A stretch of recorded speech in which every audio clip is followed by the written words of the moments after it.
investing in a recession can be scary if you're reading the headlines.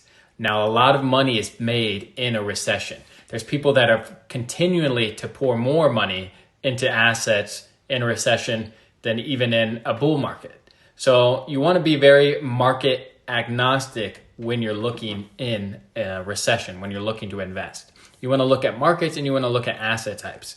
One of the reasons why I personally got started in multifamily was because of its recession resilience.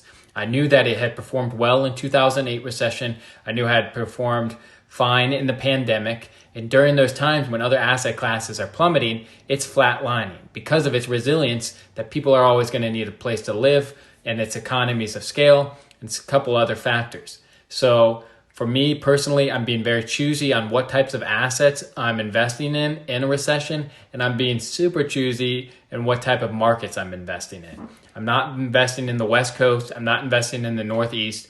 Some of these markets in those areas are getting hit way harder than the other markets. And some markets are even resilient and are still performing. They're still growing. In my home market, there's been incredible growth continually to go. There's been some slowdown, but overall it's still growing.